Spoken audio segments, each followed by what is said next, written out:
Hi guys, Herbert here at sa video na ito, i-review natin itong product ng Live Good, itong organic coffee. Sa mga tao mahilig magkape at gustong pumayat, then this video is for you. Ano bang meron dito sa coffee nito? Live Good.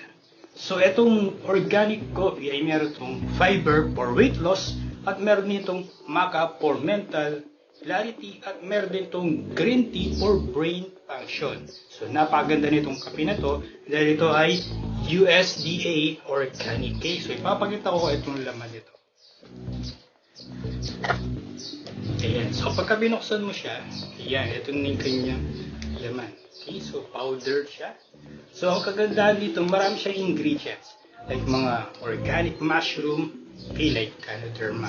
Sa isang can nito, meron siyang 172.5 grams. At sa isang can na to, pwede ka na makagawa ng 30 cups na coffee. Okay? So ngayon, magtitimpla tayo nitong coffee at titikman natin ano bang lasa nitong organic coffee from Live Good. Ayan. So bubuksan mo lang siya, then kukuha ka lang ng isang scoop.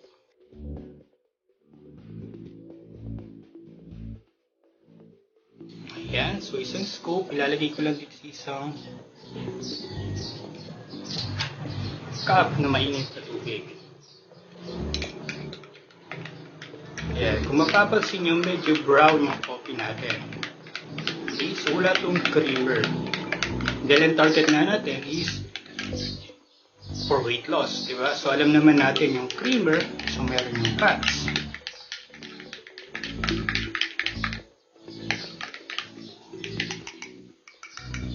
Ayan.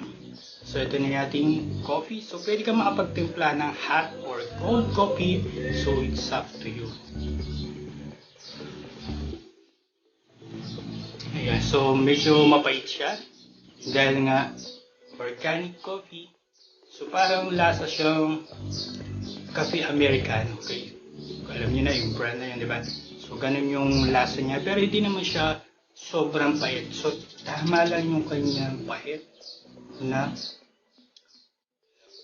yung pait ng coffee. Kaya kung ikaw ay mahilig mag-coffee at gusto mo maging healthy, so I recommend na subukan mo na itong organic coffee. So ilalagay ko yung link sa ibaba nitong video na to para makita mo yung buong detalye nitong product na Live Good Organic Coffee. Tara, magkape na tayo!